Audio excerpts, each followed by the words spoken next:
bonjour, soyez les bienvenus sur le plateau de C'est le Sud. La thérapie par le loisir, c'est ce que propose l'association Hypothéra basée à Roquevert. Nous verrons quel type d'activités sont proposées et à quel public elles s'adressent avec notre invitée Christelle Leoncini. Bonjour. Bonjour. Et bienvenue sur ce plateau. Alors on verra tout ça avec vous dans quelques minutes. Laissez-moi vous présenter d'abord Catherine Fructus qui est là chaque jeudi. Catherine, coucou, c'est un plaisir de vous retrouver comme d'habitude.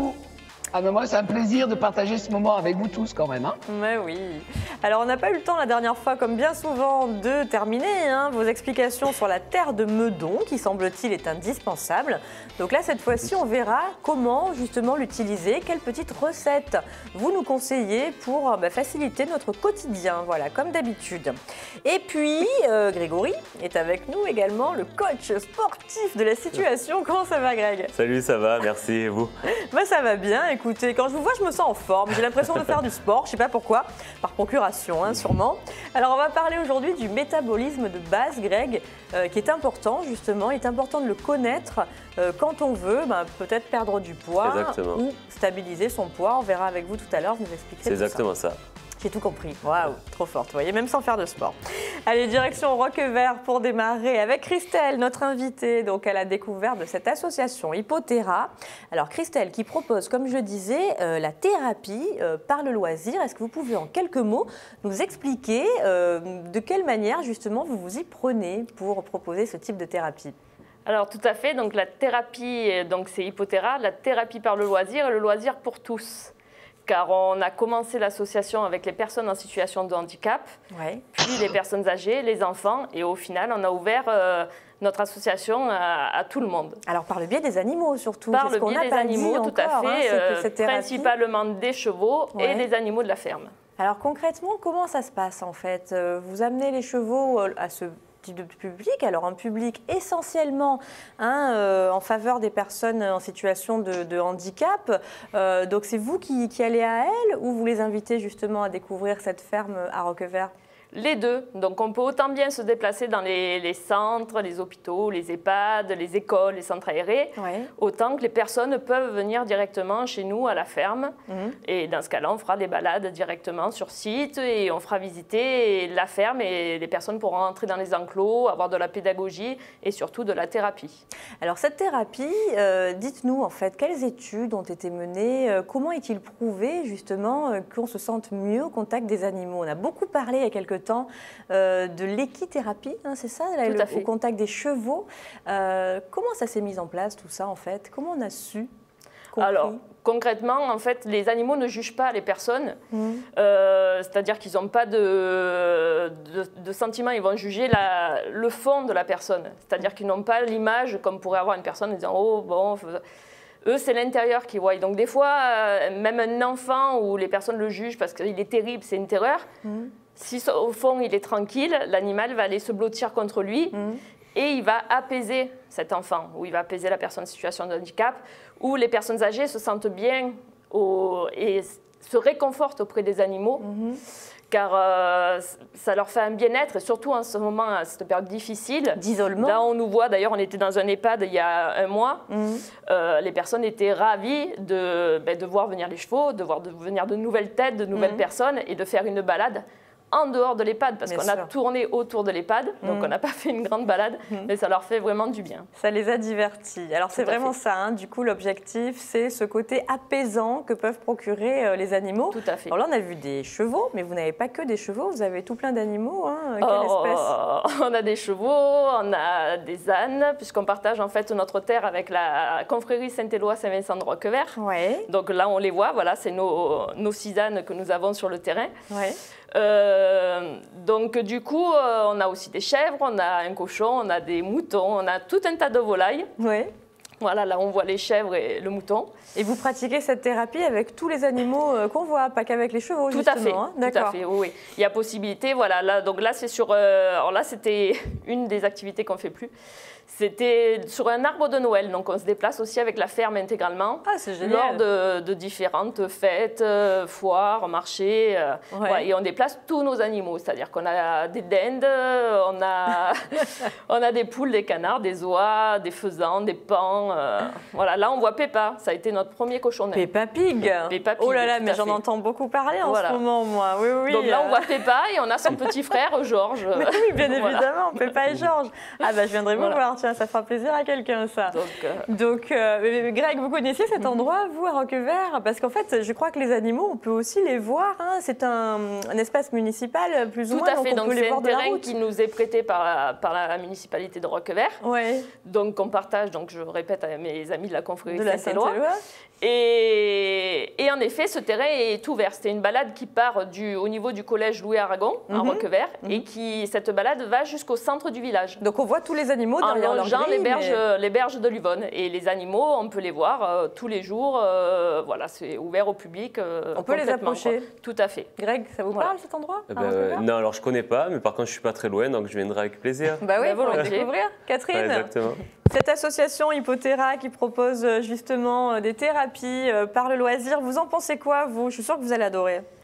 Et évidemment, en plus, je suis subjuguée par tous ces gens qui essaient de donner un petit peu de bien-être à ceux qui en ont besoin. Et je trouve ça absolument formidable, d'autant qu'on sait tous que les animaux apaisent. Et je trouve ça formidable. Voilà, je ne sais pas comment vous dire que je vous trouve formidable. Ah, bah c'est gentil, merci. Vous êtes nombreux au sein de l'association, Christelle? Alors, au sein de l'association, on va dire qu'on est entre 15 et 20. D'accord, quand même. Voilà. Hein. Il y a des soigneurs, j'imagine, qu'il faut s'en occuper de ces petits animaux. Voilà, aussi. on est un groupe principal et après, quand à l'époque on faisait des grosses sorties, on était plus nombreux, oui, tout à fait. Alors, c'est là qu'est le problème. Comme vous le soulignez à l'instant, en temps normal, vous faites des sorties, vous participez à des foires, à des manifestations, et c'est ça qui vous rémunère aussi d'une certaine manière et qui permet de faire vivre les animaux, de les nourrir, de les soigner si besoin. Et aujourd'hui, comme on est un petit peu au point mort, comme il n'y a plus rien, vous êtes un petit peu dans le rouge au niveau des comptes. Donc, vous faites un appel aux dons. D'ailleurs, si vous nous écoutez et que vous avez envie d'aider l'association Hypoterra, vous avez lancé une petite campagne sur la plateforme Litchi. Tout à fait. On a créé donc l'année dernière une cagnotte litchi. Ouais. Quand même, on a énormément d'animaux, donc nous on a quand même donc pas mal de volailles, les moutons, cochons, chèvres. Ça revient cher. Voilà, ça représente combien par mois, par exemple, de nourrir tous ces animaux? On va dire déjà rien que les chevaux et ânes. Donc on a là on voit le maréchal Ferrand. Donc le maréchal Ferrand, rien que pour ces 2 chevaux, c'est-à-dire que faut leur changer les fers. Que pour les 2 blanches, c'est 300 € tous les 3 mois. Ah oui. Donc, voilà, donc déjà, c'est déjà un budget. Ouais. Et après, niveau foin, on a à peu près 1 200 € de foin par mois. Ouais, c'est énorme. Ouais, donc, et là, comment vous faites en ce moment? Alors, avec quoi vous continuez à pouvoir les nourrir? Là, on vit pour l'instant, on vit sur nos réserves. D'accord. Et sur les quelques sorties qu'on fait quand même, qu'on arrive à faire. Ouais.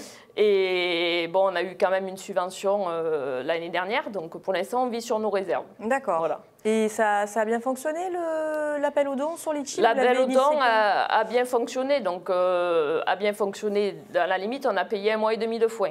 Oui, c'est pas énorme. Voilà, c'est pas énorme. Mais donc bon, il faut continuer à les aider, Hypoterra et la Saint-Éloi, puisque vous le disiez, vous êtes là on voit voisin. une image, je vous coupe, excusez-moi. Non, je vous en prie. Sur nos mariages, parce que justement, pour faire entrer plus de fonds, c'est aussi lancé dans le mariage en calèche. D'accord, donc il y a des prestations privées, donc mariage en calèche, c'est trop mignon ça, c'est super romantique un petit mariage en calèche. Vous vous déplacez jusqu'où? Où on demande, tout à fait. Plutôt dans les villages?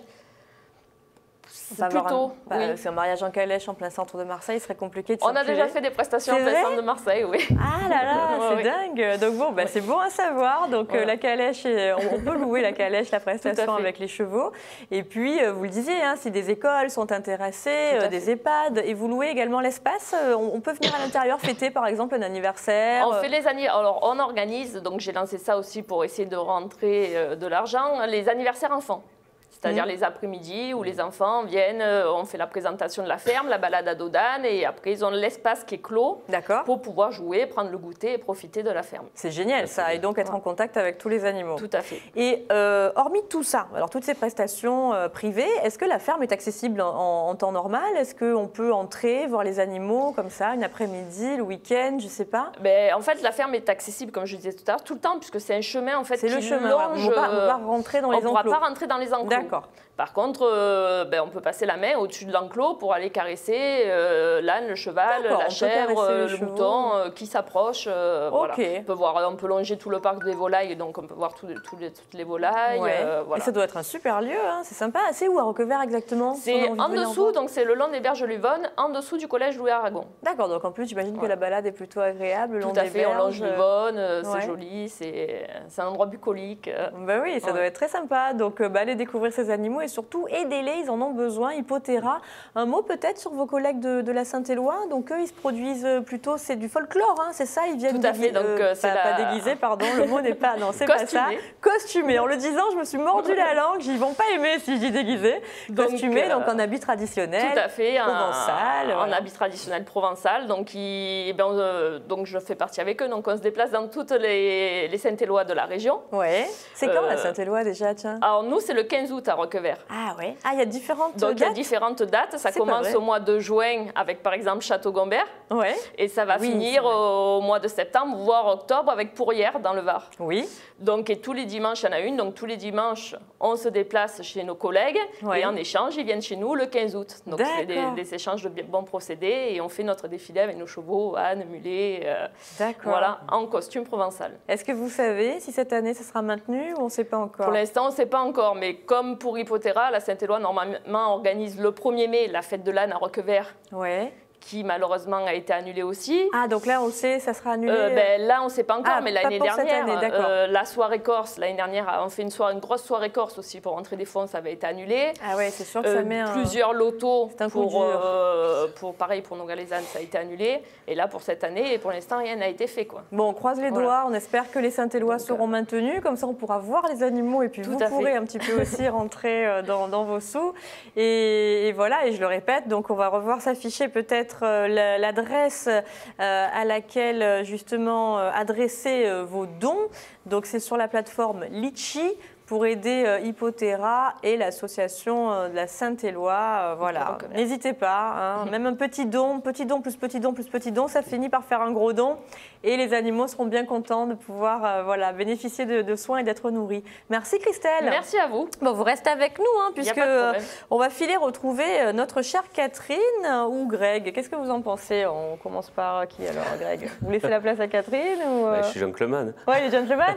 Allez, on démarre avec Catherine, parce qu'elle court toujours après le temps. Notre Catherine est la terre de Meudon. On n'a pas eu le temps la semaine dernière de voir justement tout ce qu'on peut en faire de cette terre de Meudon, Catherine.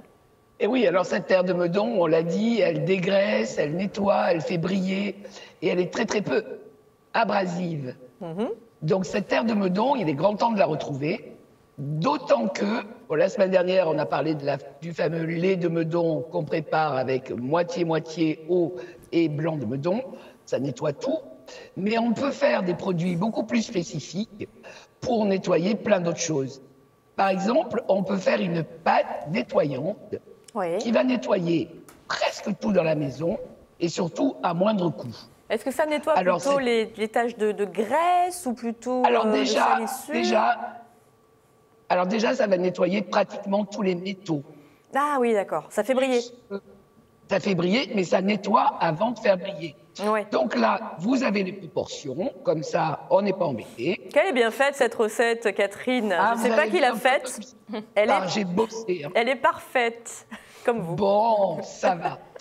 Donc cette pâte ainsi faite, on va l'étaler en couches un petit peu épaisses sur la surface à nettoyer. On va laisser agir minimum 1 heure. Et on ne va pas rincer, on va juste essuyer avec un chiffon propre et sec. Et par exemple, cette pâte, elle est idéale pour le marbre qui est très très très sale. Donc, comme je vous l'ai dit, sur la plupart des surfaces, c'est absolument pas utile de rincer. En revanche, par exemple, sur le marbre, oui, on rince à l'eau claire et après on lustre tout simplement avec un chiffon. Oui, sinon ça peut rester un petit peu poreux avec la terre peut-être. Si on rince pas, ça donne un aspect un petit peu poreux, non? Oui, mais sur les autres surfaces, c'est totalement inutile de rincer. Et c'est en plus le fameux intérêt de cette terre de Meudon. D'accord. Ensuite, c'est la saison, parce que le printemps arrive. On va bientôt cesser d'allumer la cheminée. On va être obligé de faire les vitres et de nettoyer les miroirs à fond. Alors là, on va se fabriquer un petit nettoyant qui va être totalement idéal. Donc, poêle à bois, insert, miroir très sale. Donc là, je vous ai aussi fait la recette. Waouh. On voit pas trop que c'est une éponge, mais bon, j'ai fait ce que j'ai pu. Hein.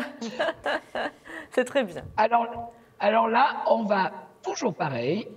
On étale, on laisse sécher un moment. C'est-à-dire que quand on dit on laisse sécher, ça va devenir un peu blanc. Oui. Et là, on va frotter tout bêtement avec un papier journal qu'on a roulé en tampon.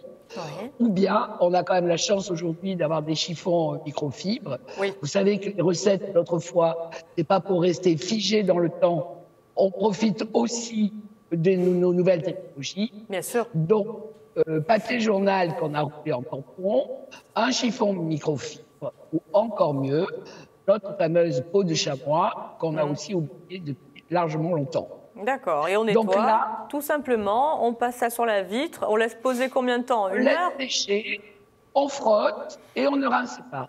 D'accord. Et là, les inserts, les vitres, les miroirs super sales, vous serez scotchés parce qu'ils seront vraiment, vraiment, vraiment propres. Christelle, est-ce que Et vous sur- connaissez, vous, la terre de Meudon? Est-ce que vous l'avez déjà utilisée? J'en ai déjà entendu parler, je ne l'ai pas forcément utilisé, mais je vais essayer la recette sur l'insert et sur les vitres. Parce Bon, que, ben vous ne serez pas déçus. En général, Catherine, vais elle tester. elle est de bons conseils. Vous ne serez pas déçus. Et c'est aussi, et alors ça on ne le sait plus du tout non plus, le produit de base de la fameuse pierre à récurer, qui aujourd'hui en version largement plus élaborée s'appelle la pierre d'argile. Oui. Alors soit on met les 72 ingrédients de la terre d'argile, soit on fabrique une autre base de pierre à récurer. Alors là, on va donc, vous avez aussi les ingrédients avec mon petit seau que j'aime beaucoup. On met la pâte dans un pot Ouais. et on va le laisser ouvert, sécher un jour ou deux, c'est pas grave. Ouais. Donc on ferme après le bocal et là on va l'appliquer toujours avec une éponge ou un chiffon. Mais notre pierre à récurer, en revanche, une fois qu'on l'aura appliquée, on va rincer nos supports après l'application. Et surtout, on n'oublie pas, avant de la réutiliser, de mélanger la préparation. D'accord. Et là, cette pierre à récurer, elle va même nous aider à récurer les casseroles, les éviers en inox, enfin tout. Oui, oui, oui. Tout- Oui, tout ce qui a besoin tout d'être petit bien nettoyé en profondeur. Exactement. Donc vous voyez que c'est quand même plus que facile à fabriquer, ça coûte rien et c'est d'une efficacité absolument redoutable, y compris sur les vêtements à lait. Ah bon? Ah, ben là, Eh moi, oui. j'utilise l'autre terre, celle de saumière. Vous savez, quand j'ai une Saumière. tache de gras, je mets ma petite terre de saumière. Est-ce que du coup, la terre de Meudon a la même utilité? Est-ce qu'elle absorbe le gras aussi? Absolument. D'accord. Donc si vous avez une tache de gras sur un vêtement, vous allez saupoudrer de blanc de Meudon, vous allez doucement avec votre doigt frotter, après vous laissez reposer 10 minutes, vous allez directement frotter et ça va être incroyable. Et si vous faites une tache de sauce, Oui. vous allez préparer donc votre petite préparation avec bicarbonate, blanc de Meudon et eau tiède. Vous allez imprégner votre tâche avec notre produit. Vous allez frotter doucement et délicatement. Ensuite, vous allez rincer et vous allez laver. Et comme on va recommencer à manger les spaghettis et les pizzas, Les boulettes en sauce. Avec et les les spaghettis. boulettes avec les Et spaghettis. Spaghetti boulettes, c'est le top. Ah, c'est là, alors là, on est au sommet. Et ben là, ça va quand même bien nous aider à nettoyer une bonne vieille tache de De sauce. spaghetti boulettes. Ok. Bon, bah, génial. Merci pour vos conseils, Catherine. Il y avait encore une petite dernière Oui, astuce pour la fin? Oui, pour dégraisser un mur de peinture, un mur peint. Oui. Vous savez, les petits, là, pendant les vacances, ils ont mis des traces de doigts partout. Ouais. On s'arrête de leur dire qu'il ne faut pas le faire parce que pêcheur, il ne faut pas exprès. Ah oui, les pauvres. Donc là, on va appliquer notre produit, là, notre lait de Meudon, c'est-à-dire moitié eau, moitié blanc de Meudon, Si c'est très sale, on fait moite-moite, donc. Ouais. Et là, on va appliquer à l'éponge. On va laisser agir toute la nuit. Et ensuite, on va rincer avec une petite éponge. Et là, c'est magique. Et y compris, si les petits ont mangé un steak avec voilà, qu'ils ont mis du gras partout, ça va aussi enlever les taches de gras sur notre mur. Merci Catherine, on a vu vos livres s'afficher. Merci pour tous ces bons conseils. Alors je ne suis pas sûre que spaghetti boulette, ce soit le plat recommandé par Greg. En sauce, bien évidemment, boulette en sauce, hein Greg? Je reste d'origine italienne quand même. Ah quand même, un petit peu. Bon, C'est bien.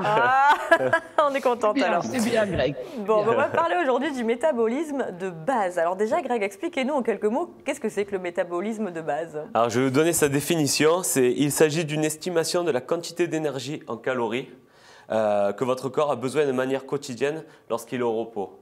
D'accord. Et en fait, il va nous servir surtout à connaître la dépense énergétique qu'on a en calories. D'accord. Et ce dont on a besoin donc par jour comme calories, puisqu'il ne faut pas en manger moins non plus finalement que ce que notre corps réclame. Exactement. Sinon, on serait un petit peu en carence. C'est bien ça? En fait, il y a tout un barème. En sachant qu'on part vraiment de l'activité la plus sédentaire possible. Ouais. Donc, ça veut dire au repos, on se lève, on a une activité qui est très faible. Donc, on reste dans la maison, par exemple, on ne sort pas trop de chez soi. Voilà, on fait rien de spécial. Sachant que quand même la dépense énergétique, elle peut être à la fois physique, mais aussi intellectuelle. On fait une dépense, par exemple ici, on est en train de dépenser des calories. C'est pas vrai. En parlant autour de ce plateau, on dépense des calories? Ben ouais, alors peu. Mais on en dépense quand même, on a une activité intellectuelle. Ah mais je ne savais pas du tout ça, vous m'apprenez un truc, mais c'est phénoménal. Sur le plateau, et même en réfléchissant, en lisant par exemple, alors c'est une activité intellectuelle, on brûle des calories. Ménages, ça brûle mais on les brûle où? Dans le cerveau ou dans les fesses? C'est ça qui est intéressant, c'est ça qui nous intéresse. Moi, par exemple, des examens qu'on passe pour des concours ou par exemple quand on est à l'école, vous ressortez, vous êtes épuisé. Ouais. Moi, je fais un instrument de musique, je prends des cours d'instrument de musique, je suis plus épuisé qu'une séance de sport par exemple. D'accord, moi je pensais justement que c'était une fatigue intellectuelle et basta. Je pensais pas qu'on brûlait des calories. Donc on brûle des calories. Waouh. Alors que c'est moins important certes, mais quand même. Bon, très bien. Mais tout de même, voilà, puisque c'est moins important, puisqu'il y a un calcul par exemple si on calcule votre métabolisme à vous. Alors on a besoin de quoi pour calculer déjà? Alors je vais vous demander tout simplement votre taille, votre poids. Ouais. Votre âge. Alors, je lui ai tout dit avant, pour pas que vous sachiez, désolé. On l'a fait entre nous avant. Votre âge. Donc, âge, poids et taille. Et on a besoin de ces trois éléments. Et homme ou femme. Alors, moi, par exemple, du coup. Vous êtes, par exemple, totalement au repos, vous êtes à 1300 calories. D'accord, c'est bien ou pas, ça? Est-ce que ça nous indique si on est dans un bon rapport avec notre corps, si on est trop gros? Non, pas vraiment. Pas vraiment. Alors, ça fait un calcul. Ça veut dire que, imaginons, par exemple, vous avez 10 kilos de plus, le calcul serait différent. Ouais. Donc non, là, ça va simplement vous faire une estimation. Par rapport à mon métabolisme et mon poids actuel. C'est ça, exactement. Ça veut dire, au repos, vous avez besoin simplement de 1300 calories pour que votre corps fonctionne normalement, qu'il y ait une dépense énergétique. Et ensuite, si je ne veux pas grossir, il ne faut pas que j'excède combien de calories par jour? Eh bien, par exemple, si vous faites complètement rien, que vous êtes complètement au repos, 1300, c'est suffisant pour vous. Si vous êtes à 1500, là, vous risquez de stocker. D'accord. Par exemple, si vous avez une activité soutenue dans la journée, là, vous passez… Alors là, on va passer plus de physique, puisqu'on parle vraiment d'une activité plus soutenue. Vous êtes, par exemple, à 1800 calories. D'accord, donc il y a une fourchette comme ça. C'est ça. Okay. Si vous êtes à 1800 calories avec une activité soutenue, vous allez dépenser les bonnes calories, vous allez avoir de l'énergie qui va être redistribuée. Donc, vous ne prenez pas de poids. Okay. Mais par exemple, si vous êtes, par rapport à ce calcul, à 2500 calories, là, vous êtes en surcompensation donc, et vous allez grossir. Alors, vous avez une petite vidéo, non, qui nous explique un petit peu avant-après? Alors, alors la petite vidéo, c'est des résultats que mes clients ont pu avoir. Ouais. Alors, moi, je travaille beaucoup avec le métabolisme de base quand je réalise… Ah ouais, c'est impressionnant là quand même. Elle a réduit considérablement de taille de hanche, de tour de taille. Hein. Là, vous voyez, on voit les abdos qui commencent à être apparents puisqu'on a vraiment baissé le taux de masse graisseuse. Le métabolisme, il est important puisque quand on fait un rééquilibrage alimentaire, pour moi, c'est la première chose qu'il faut que je connaisse. D'accord. C'est le point de départ du travail que vous allez faire avec vos clients. Après… Ah ouais, c'est impressionnant. Ouais, exactement. Musclé, un homme, par exemple, sera beaucoup plus haut qu'une femme dès le départ, parce que vous savez, on dit souvent qu'une femme, à peu près dans la fourchette, doit être à 1500 calories journaliers. Un homme, ça va être de suite à 2000. Mais après, il y a d'autres critères qui rentrent en compte. Il y a il y a sa morphologie, il y a justement ses dépenses énergétiques. Il y a beaucoup de choses qui Alors vont être importantes. Catherine avait envie de vous poser une question, Greg, justement concernant ce métabolisme de base. On vous écoute, Catherine. Alors, bon, vos initiales et tout, c'est superbe, les calculs, l'âge, le poids, là. Moi, j'ai une question basique. Si on a une alimentation juste équilibrée, qu'on marche minimum 10 minutes par jour, qu'on reste pas légumes sur le canapé avec la tablette, enfin, si on a une vie comme avant, vous savez, pas la vie virtuelle actuelle, est-ce que tous ces calculs sont indispensables ou est-ce que malgré tout, on est normal, quoi ? Alors, moi, je suis pour l'alimentation équilibrée de toute façon. Tout ce qui vient, qui est en dehors de l'agroalimentaire, c'est plus que primordial de pouvoir manger frais, par exemple, de saison. Donc, on devrait avoir un bon métabolisme de base. Mais bien sûr, en fait, si là. on mange, par exemple, chaque famille d'aliments, que ce soit les glucides, les protéines et les lipides, de toute façon, on va éveiller son métabolisme, il va être plus rapide et on aura des résultats. Donc, il ne faut pas spécialement se prendre la tête.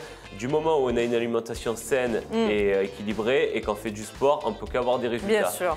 Il faut éviter la mauvaise alimentation. Et si on a des doutes, on a des applications. Et les spaghettis de temps en temps. Et le week-end avec un petit gâteau pour le dessert. Avec grand plaisir. Merci Greg pour vos conseils. Merci beaucoup Christelle d'être passée nous voir. On embrasse Catherine bien sûr. Et puis nous, on se retrouve à bientôt demain avec une exposition dédiée aux femmes. Elle démarre d'ailleurs demain au Doc Village. On en parlera avec son organisatrice, la recette de Carole et les conseils en matière de sophrologie de Sébastien Melin. Voilà, on vous embrasse, portez-vous bien et à demain bien sûr, fidèle au rendez-vous. Ciao, ciao.